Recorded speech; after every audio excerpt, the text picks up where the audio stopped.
Bom dia a todos. Estamos mais uma vez fazendo a transmissão do nosso culto através do YouTube. A gente ainda está sob o decreto do governo do Distrito Federal que nos impede de nos reunirmos fisicamente, estarmos juntos no templo. Então esse é o meio que nós temos encontrado para compartilhar a palavra de Deus com cada um dos irmãos. Espero que todos estejam bem, espero que todos estejam em comunhão com o Senhor. E antes de nós começarmos, como já tenho feito algumas vezes, antes de compartilhar um pouco da palavra de Deus, eu gostaria de deixar um hino com os amados irmãos. Esse hino é do Hino de Louvor 2, número 16, ele se chama Graça, e eu vou ler a letra aqui para os irmãos. Diz assim, apenas uma estrofe tem o hino. Ele diz: ao acordar procuro direção, mas logo os pensamentos me deixam em confusão. Mas quando me rendo a ti, um rumo me dás a seguir. Com tuas promessas para mim, eu hoje clamo a ti. Tua graça não falta onde o teu plano leva. Tua mão me sustenta, descanso só em ti. Teus olhos me vendo estão, com amor tu me dás perdão, e se eu me desviar, não me abandonará. É um conforto saber que a graça de Deus nos acompanha em todos os momentos da nossa vida, mesmo nos mais difíceis, ainda mesmo quando nós somos infiéis. Para com Deus, Ele permanece fiel para conosco. Então nós possamos buscar a graça dEle em todos os momentos. Amém? Muito bem, irmãos, eu gostaria de compartilhar essa manhã com os irmãos um trecho de 1 Coríntios, capítulo 11. A gente vai falar várias coisas, é um pouquinho diferente hoje de manhã. A gente vai falar várias coisas, mas talvez o principal está ali em 1 Coríntios, capítulo 11. Então você já pode abrir para lá, a gente vai encontrar a partir do versículo 17 o nosso trecho dessa manhã. Mas antes da gente entrar no trecho, vamos orar. Querido Deus, nós agradecemos ao Senhor por esse dia que o Senhor nos dá. Agradecemos pelo seu cuidado, pela proteção, pela noite de descanso que o Senhor nos deu e também agradecemos pelas suas misericórdias que se renovam a cada manhã sobre as nossas vidas. Peço que o Senhor esteja nos ajudando a entender a sua palavra enquanto a estudamos e possamos também colocá-la em prática nas nossas vidas. Abençoa cada um dos irmãos que mesmo distantes estão juntos nesse momento para escutar da sua palavra. É o que eu oro no nome santo do Senhor Jesus. Amém. Bom, eu gosto muito de tecnologia. Eu sou um fã de tecnologia, não entendo muito, mas sou fã de tecnologia. Minha esposa vai falar que eu sou fã até demais da tecnologia. Mas eu tenho gostado principalmente do que ela tem possibilitado para nós nesses momentos. Olha só o que nós podemos fazer nesses tempos em que nós não podemos estar reunidos juntos, né? Nós não podemos nos encontrar pessoalmente, mas a tecnologia, né? Graças à tecnologia nós podemos estar meditando e considerando trechos da palavra de Deus juntos nesse domingo. A tecnologia nos permite estar orando uns pelos outros de maneira específica, conhecer os pedidos uns dos outros em um tempo real, para que nossas orações possam ser as mais reais possíveis, no sentido de estar acompanhando aquele pedido exatamente enquanto ele está ocorrendo, enquanto se precisa daquela necessidade. E ainda que a gente não está fisicamente junto uns com os outros, a gente pode compartilhar pedidos uns com os outros, a gente pode estudar o mesmo trecho das Escrituras junto uns com os outros. E ela tem vários benefícios. Eu só citei 2 aqui, mas a tecnologia tem vários benefícios. Mas sabe, apesar de todos os benefícios que a tecnologia tem, uma das coisas que ela não consegue fazer, sabe o que a tecnologia não consegue fazer por nós? ela não consegue substituir a nossa realidade. Nota, a gente não foi criado para viver em um ambiente virtual. Nós não fomos projetados por Deus para viver fisicamente distantes uns dos outros. Nós fomos criados por Deus para nos relacionar uns com os outros de maneira física, vamos dizer assim, ao vivo. Essa é a maneira que Deus desenhou, criou o homem para se relacionar. É usar os nossos sentidos em conjunto. Usarmos a visão, o olfato, o tato, a audição, usarmos esses sentidos em conjunto para que nós tenhamos uma experiência real. Foi dessa maneira que Deus designou que nós vivêssemos. Foi assim que nós fomos projetados. Pensa em alguns usos da tecnologia hoje. Eu li, eu tenho visto bastante, até usado bastante esses últimos dias. Você pode ir através da tecnologia, você pode acessar a internet, você pode visitar museus do outro lado do mundo, né? Em outros países ou até mesmo no nosso país. Você pode acessar bibliotecas gigantes de praticamente todos os lugares do mundo. Você pode ir para lugares famosos. Tem um aplicativo que te permite visitar a Casa Branca nos Estados Unidos. Outro você pode visitar a Torre Eiffel na França. Ou outros lugares que você pode visitar. Tem o Google Earth, né? Aquele aplicativo que te deixa ir para todos os lugares do mundo. E talvez esse seja um bom uso da tecnologia. Mas para pensar. Você acha que visitar esses lugares online, através da internet, substitui a experiência real de você estar em um desses lugares fisicamente? Conhecer esses lugares fisicamente? Claro que não. Claro que não. Pensa num uso um pouco mais pessoal da tecnologia. Pensa quando você, principalmente nesse momento agora, você tem parentes queridos que estão distantes, amigos queridos que estão distantes, e a tecnologia te possibilita a fazer uma ligação, a ver um outro, conversar um outro. E vocês podem conversar, e vocês têm uma interação e ajuda, né, a matar a saudade e tudo mais. Mas, sem entrar muito em detalhe, pensa só no final. Você chega para essa pessoa lá quando vai desligar, e ela para você fala, olha, um beijo, um abraço. Você realmente quer comparar aquele beijo, aquele abraço com a experiência física de abraçar, de dar um beijo? Claro que não.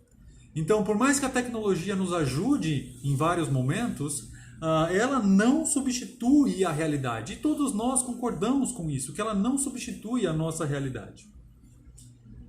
Dito isso, já que nós concordamos com isso, que a tecnologia não consegue substituir a realidade, pare e pensa um pouquinho, eu quero colocar para vocês a questão dos nossos cultos.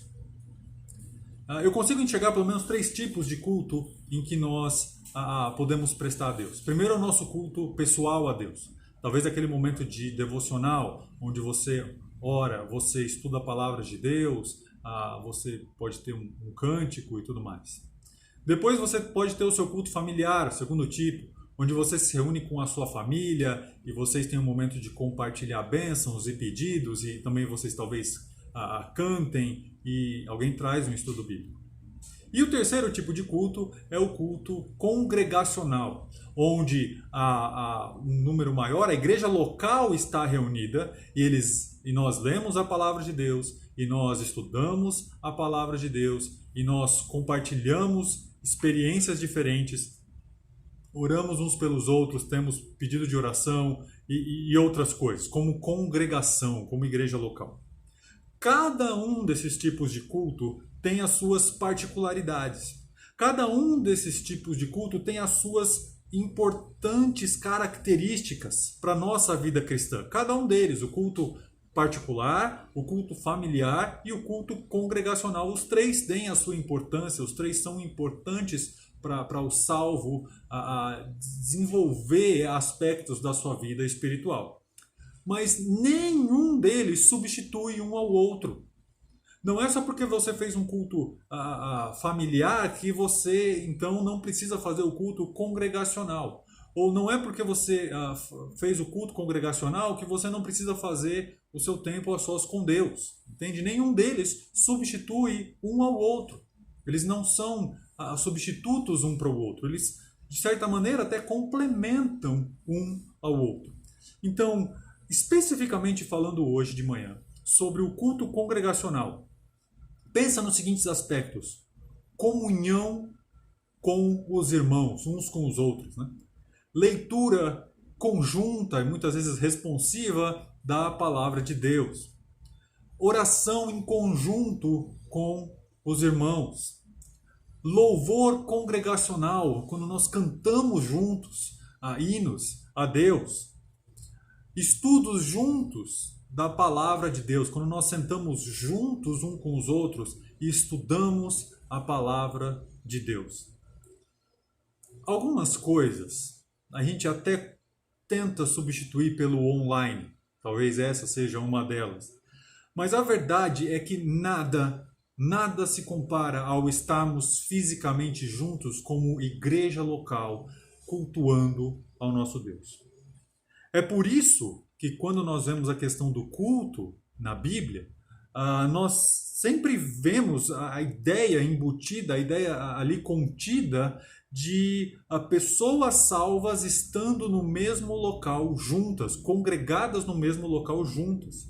Se você ler o livro de Atos, lá, o começo da igreja, ou até algumas cartas no começo da igreja, sempre vai estar essa ideia de pessoas reunidas juntas no mesmo local. E antes que alguém fale, né, o argumento de não, mas naquele tempo eles não tinham internet e blá blá blá, lembra que, por exemplo, as cartas, quando elas eram lidas para uma congregação, não individualmente. Se você ler lá Colossenses, capítulo 4, versículo 16, Paulo vai falar assim, olha, e essa carta que está sendo lida diante de vós, ou seja, da igreja que estava ali, né, ela tem que passar para os de Laodiceia. E aquela carta que está sendo lida diante dos de Laodiceia, ou seja, na congregação de Laodiceia, essa vai ser lida por vocês. Mesmo nas cartas, você tem um contexto que a congregação se reunia para escutar a carta, nesse caso que Paulo havia escrito. Então, não era um negócio de, pega essa carta aqui, irmão, depois você acabar de ler, você entrega na casa do outro, que entrega na casa do outro. Não era assim. E poderia ser, porque eles tinham essa possibilidade, mas não era, porque a ideia quando eu digo que poderia ser, era uma coisa possível de acontecer, né? Mas a ideia é que a congregação estava junta, reunida para aquele propósito. Então, agora de maneira mais específica, já que a gente está falando do culto congregacional, de uma maneira mais específica, nós temos a questão, por exemplo, da ceia do Senhor, onde nós observamos como igreja. Eu tenho visto nesses últimos dias muita gente especulando, falando ou até defendendo a questão de vamos celebrar a ceia online, né? Já que nós não podemos nos reunir, vamos a celebrar de uma maneira online, em conjunto. Agora, quando nós falamos sobre ceia, qual é o trecho que vem bem na nossa mente? Qual é o trecho mais conhecido sobre a ceia? É 1 Coríntios capítulo 11. Então, nesse contexto de ceia, vamos ver o que 1 Coríntios capítulo 11 fala para nós. Então, a partir do versículo 17, acompanhe aí a leitura, por favor, na palavra de Deus. Versículo 17 diz assim: Nisso, porém, não vos prescrevo. Nisso, porém, que vos prescrevo, não vos louvo, porquanto vos ajuntai para melhor. Nisso, porém, que vos prescrevo, não vos louvo, porquanto vos ajuntai não para melhor, e sim para pior. Porque antes de tudo, estou informado haver divisões entre vós quando vos reunis na igreja, e eu, em parte, o creio. Porque até mesmo importa que haja partidos entre vós, para que também os aprovados se tornem conhecidos no vosso meio. Quando, pois, vos reunis no mesmo lugar, não é a ceia do Senhor que comeis. Porque ao comerdes, cada um toma antecipadamente a sua própria ceia. E há quem tenha fome, ao passo de que há também quem se embriague. Não tendes porventura casas onde comer e beber? Ou menosprezais a igreja de Deus e envergonhais os que nada têm? O que vos direi? Louvar-vos-ei? Nisto certamente não vos louvo. Depois, a partir do versículo 23, ele vai explicar, né? Eu recebi do Senhor o que também entreguei, a noite que foi traído, pão, cálice, etc. Mas olha lá comigo, depois lá no versículo 30, depois ele explicar o procedimento da ceia, ele vai falar sobre aqueles que tomam indignamente a ceia do Senhor, ele vai falar, eis a razão porque há entre vós muito fracos, doentes e não poucos os que dormem. Porque se julgássemos a nós mesmos, não seríamos julgados. Mas quando julgados, somos disciplinados pelo Senhor para não sermos condenados com o mundo. Assim, pois, irmãos meus, versículo 33, quando vos reunis para comer, esperais uns pelos outros. Se alguém tem fome, coma em casa, a fim de não vos reunirdes para juízo. Quanto às demais coisas, eu as ordenarei quando for ter convosco. É lógico que a gente não vai fazer uma exegese completa desse trecho, mas olha só algumas coisas de destaque. Olha o versículo 17. Porém que vos prescrevo, não vos louvo, porquanto vos ajuntais. Vocês estão juntos. Olha o versículo 18. Ele diz, quando vos reunis na igreja. Reunis na igreja. Olha o versículo 20. Quando, pois, vos reunis no mesmo lugar. Vocês estão reunidos juntos para observar a ceia. Depois ele vai explicar a ceia. Olha no versículo 33. Assim, pois, irmãos meus, quando vos reunis para comer. Vocês estão juntos. E versículo 34. A fim de não vos reunirdes para juízo. Então, veja quantas vezes nesse trecho Paulo destaca a questão de uma reunião, do estar juntos em um lugar com o propósito de observar a ceia do Senhor. O versículo 22, inclusive, faz uma grande distinção entre aquilo que você faz na sua casa particular e aquilo que você faz na igreja como ceia do Senhor. São coisas totalmente diferentes. É o que Paulo ele está falando. Lembra, a ceia ela é um memorial. A ceia ela deve nos trazer à lembrança certas coisas. E uma das coisas que eu sempre gosto de falar quando nós estamos observando a ceia juntos como igreja, é que a ceia, esse memorial, ela nos traz à mente duas coisas. A principal delas, né, e a mais notória, claro, é o sacrifício de Cristo por nós, através do pão, representando o corpo, através do fruto da vide, representando o sangue de Cristo. Então, esse sacrifício é o que nos possibilita de ter comunhão com Deus. Nós temos comunhão com Deus através do sacrifício de Cristo. Esse é o ponto principal. Mas tem um outro ponto em que nós somos lembrados quando nós observamos a ceia, que é a possibilidade de comunhão uns com os outros. O sacrifício de Cristo é o que possibilita a nossa comunhão uns com os outros. Nós temos aceitado a Cristo pela fé, é o que nós temos em comum, mais do que qualquer outra coisa. Se nós podemos ter comunhão, é porque nós estamos no corpo de Cristo. Nós somos batizados pelo Espírito, colocados em o corpo de Cristo, é o que a palavra de Deus diz. Isso possibilita nós termos comunhão uns com os outros.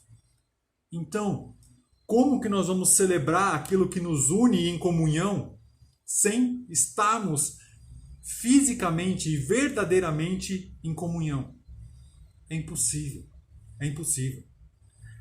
E é por essa razão que nós não vamos observar a ceia online. Nós não vamos observar a ceia distantes uns dos outros.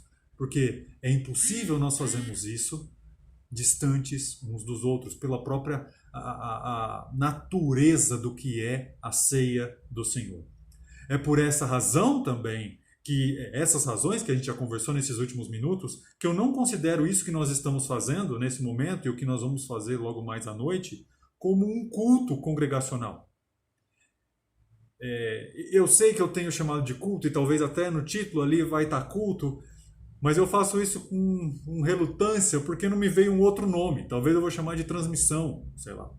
Mas o fato é que isso que nós estamos fazendo não é um culto congregacional. Eu não tenho a intenção de, com isso que nós estamos fazendo, substituir, falar que isso é igual a quando nós estamos juntos, adorando e louvando a Deus, porque não é. Não é, essa é a verdade. Nós compartilhamos a palavra de Deus e é um meio que nós encontramos nessa pandemia, mas não substitui o culto congregacional real. E se você se sente incomodado com isso, se você se sente incomodado por não participar de um culto congregacional real, se você se sente incomodado por não poder observar a ceia do Senhor na igreja com os seus irmãos, isso é um bom sinal. É para você se sentir assim mesmo, é para você se sentir incomodado, é para você sentir falta disso, é para você sentir falta de estar no culto congregado com os seus irmãos, é para você ficar incomodado com isso que nós estamos fazendo agora, essa transmissão não ser suficiente. Isso é importante, porque existem coisas que foram feitas para o contexto de igreja local, reunidos fisicamente no mesmo espaço, e essas coisas são insubstituíveis. Então você deve sim se sentir incomodado com essa situação. Se você não tiver incomodado, se você estiver bem tranquilo com essas transmissões online, aí sim tem um problema espiritual por trás disso, porque não é para você se sentir bem. Não é para você se sentir tranquilo, confortável, como se isso aqui substituísse os cultos que nós temos, o tempo em que nós temos congregados um com o outro. E isso é um problema, não sentir falta. Agora, se você está sentindo falta, isso é o que é para acontecer. Eu também estou sentindo falta. A tecnologia, ela é uma bênção, como eu comecei falando esse vídeo, né? Ela, inclusive, nesse momento, tem possibilitado essa mensagem chegar, ou as mensagens chegar a pessoas que, de outro modo, nunca ouviriam, ou nunca aceitariam ouvir a palavra de Deus. Mas uma coisa que eu e você precisamos entender é que a tecnologia, por melhor que seja, ela nunca vai substituir o culto congregacional pretendido por Cristo para a sua igreja, de modo algum. Então, irmãos, eu tenho sentido falta, claro, de estarmos. Para mim, isso que nós estamos fazendo é um paliativo, mas de modo nenhum é um substituto. Você também deve sentir falta, você também deve orar e pedir a Deus, ansiar por aquele dia em que nós vamos poder estar juntos de novo e congregar de novo e louvar a Deus de novo e observar a ceia do Senhor novamente como igreja local. Era essa a mensagem que eu queria deixar para os irmãos essa manhã. Espero que todos tenham um bom dia, um bom almoço e nós nos vemos no culto. No culto não, tá vendo? Olha, nós nos vemos na transmissão que nós vamos ter logo mais às 19 horas. Fiquem com Deus e um forte abraço. Até mais.